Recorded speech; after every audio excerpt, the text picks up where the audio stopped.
السلام عليكم ورحمة الله اخواتي وحبايبي، اخباركم ايه؟ يا رب كلكم تكونوا بخير. طبعا اي جل بتعمليه من الصابون البلدي، كل حد فينا بيبقى بيبص لحاجة معينة فيه. يعني انا مثلا بركز على النظافة، انت ممكن تكوني بتركزي على القوام، ممكن غيرك يكون بيركز على الشفافية، وفي غيرك يركز على الريحة، وهكذا.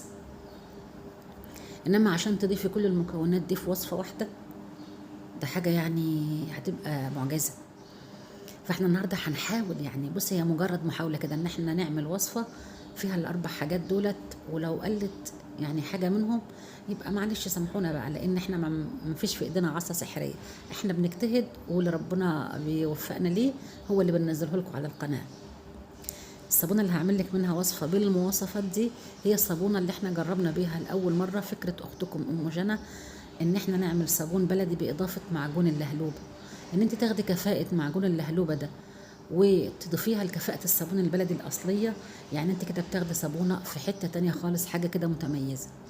طيب احنا جربنا أول مرة والصابون فار مننا زي ما شفتوه كده، وحصل فيه فوران غريب الشكل، ولحد النهارده الصابون ما نشفش وبالحالة اللي انت شفتيها دلوقتي. قدامك حاجتين، يا اما تعيدي تدويره مره تانية على النار، يا اما تعملي زي ما انا هعمل النهارده كده وهحوله لجل تحفه بنتيجه ممتازه. طيب انا خدت صابونتين، اتنين منهم جزأتهم بالسكينه الاجزاء، نزلت عليهم بالميه السخنه، هرستهم بالهراسه، ضفت ميه سخنه وبقلب بالمضرب لحد ما فكوا. ضفت هنا بقى حوالي 4 معالق من المسحوق البودر ومعلقه من الزهره البيضاء، ولو عندك معلقتين يبقى كويس. وابتديت اقلب واضيف ميه، اقلب واضيف ميه لحد ما مليت البوله لاخرها ميه. بعد كده جبت نص لتر ودوبت فيه معلقه كبيره من الملح، وهنزل على الجل وهقلب. هنا انا متعمده اضيف ملح للوصفه عشان انا عايزه قوام تقيل. في المرحله دي ضفت كيس من البريكس الجل وزنه حوالي 70 جرام، ومعايا دلوقتي كيس من الباهي بلاك، لو عندك الوان حطيه، بس انا حاطه الاضافات دي عشان الروايح، هي هتعزز من الجوده وكل حاجه، بس انا حطاها متعمده لريحتها الحلوه، عايزه الوصفه مختلفه في الريحه. ضفت كمان كيس من الكلوروكس الالوان ابو 5 جنيه الصغير، وكيس من الاوكسي باي ريحه تفضليها. 4 اضافات، جوده ورغوه وريحه وكمان لون. هضيف هنا باقي كيس المسحوق، خدت منه نصه في الاول وده النص، يعني قولي حوالي 10 معالق كده من المسحوق، هتضيفيهم على مرتين وحد الجل تقليبه كويسه.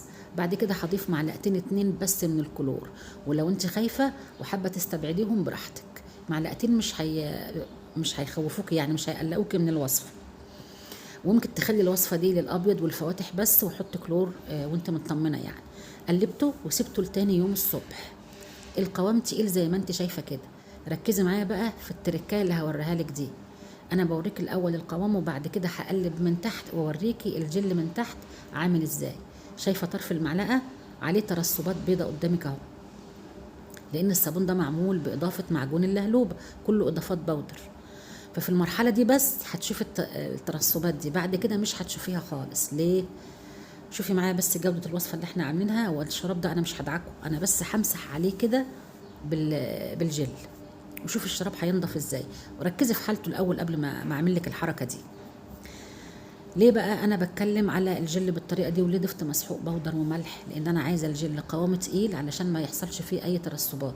طول ما الجل خفيف، طول ما انت بتدي فرصه للترسبات دي تنزل وترسى تحت. لكن لو الجل تقيل بتفضل معلقه كده في الجل، لا تطلع فوق ولا تنزل تحت.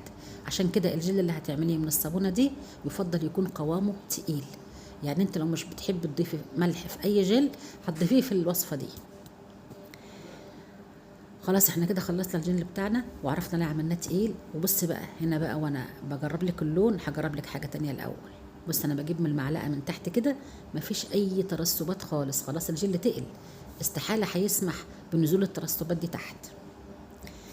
النص التاني بقى من الفيديو هنجرب الفكره التانية بتاعت ام جنى، ان احنا نستعمل اللون الغذائي اللي هو بيتحط في الكريم شانتيه اللي بتغطى بيه التورت والجاتوهات كبديل لالوان المايكا. ولقينا عيب في الفكره دي، ان اللون بيختفي، بيفضل منه الجليتر بس اللي بيلمع اللي فيه. وقلنا في اخر الفيديو ان احنا ممكن نضيف له اي لون من الوان الصابون مع جزء من البودر ده هو في اللي في الكيس ده في بوله، ونخلطهم مع بعض ويدونا درجه اللون اللي احنا عاوزينه باللمعه والتصديفه اللي انتوا بتفضلوها. انا دلوقتي بجرب معاكي اللون المائي، الوان الصابون السائل المائيه، عشان اثبت لك ان هي مش هتثبت معاكي، خصوصا لو انت حاطه في الوصفه كلور وكلوروكس الوان زي ما احنا اشتغلنا كده. وحتى في العادي برضو اللون بتاعه مش هيبقى ثابت. فايه الحل؟ الاول بوريكي قدامك النتيجه اهو عشان تبقي مقتنعه وشايفه عملي قدامك. انا زودت جزء من اللون وقلبت كويس قوي. هزود كمان واخد درجه كويسه، هتشوفيها بعد شويه الدرجه دي هتختفي خالص وهيبقى باينه كده من بعيد يعني. هاخد شويه في بوله وهركز فيهم اللون اكتر. شوف اللون هيبقى حلو قوي، وبعد شويه هيبقى حلو برضو بس مختلف ده عن ده خالص. يعني انا بجرب معاكي علشان اوريكي ان انت لو عاوزه تاخدي الغرض من الاضافه دي او من فكره ام جنى لازم تجيبي الوان زيتيه، الوان صابون زيتيه او الوان حمضيه عشان تعيش وتديك الدرجه المطلوبه. انا هوريك الفرق بين الالوان دلوقتي و... وتقدري برضو تستعملي الالوان دي، بس لما تفتح معاكي اللون ما تزعليش، مش هتحصلي على الدرجه المطلوبه، دايما هتفرق معاكي. لان في واحده قالت لي انا استعملت الوان غذائيه وما ادتنيش النتيجه دي. طبعا مش كل الالوان زي بعضيها، فانا حبيت اطبق معاكم عملي. دلوقتي هوريك اللون اللي ثبت معايا واداني الدرجه اللي شفتيها في اول الفيديو. ممكن تكون الالوان دي سعرها غالي شويه، بس اقل كميه منها هتقعد عندك كتير، لانك بتاخدي منها جزء بسيط قوي عشان هي بتديكي لون تقيل جدا. انت هتشوفيها معايا دلوقتي. شوف اللون فرق قد ايه. وحتى دلوقتي هوريك الطبق نفسه اللون يعتبر راح منه خالص. شايفه فرق بسيط قوي بين الطبق قبل اللون وبعد اللون. تعالي بقى نشوف اللون الحمضي اللي عندي، هو بس اللي موجود عشان اطبق عليه. بيفرق قد ايه. ده اللون اللي هو بتاع الالوان الصابون السائل اللي هي الالوان المائيه، وده اللون الحمضي. ده انا بعمل منه كلوروكس الوان حلو قوي. بيعيش في الوسط ده ما بيتسحبش. هاخد جزء من البودر، وشفت المعلقه كان فيها حبيبات بسيطه قوي من اللون لانه بيديكي درجه غامقه، فخدي منه جزء بسيط وزودي براحتك بقى. يعني ما تحطش تقيل قوي وترجعي تندمي على درجه اللون اللي هتوصلي له. هاخد جزء منه ويا ريت تدوبيه في ميه الاول، وهقلبه مع البودره في شويه صابون، وبعد كده هضيفه هضيف عليه شويه صابون واديكي بس مثل. انا مش عايزه الون الكميه اللي معايا كلها، انا عايزه بس اثبت لك بالتجربه. درجه اللون دي هتستمر معاكي ولا هيرسب ولا التصديفه هتروح ولا درجه اللون هتروح، وهيفضل ثابت معاكي. ده غير بقى ان انا اكتشفت ان في المحادثه اللي بيني وبين ام جنى قالت لي، بس انا نسيته ما خدتش بالي، يعني جل من لا يسهو.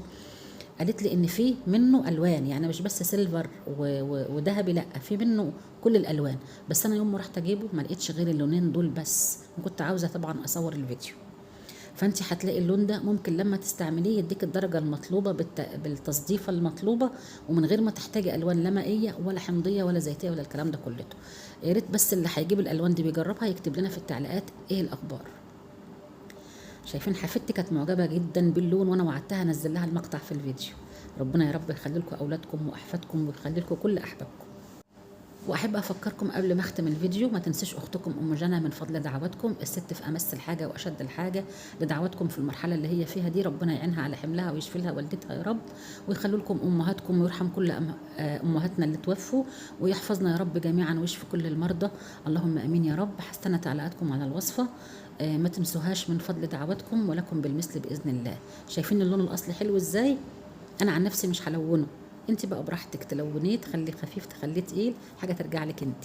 بحبكم جدا في الله. شكرا والسلام عليكم.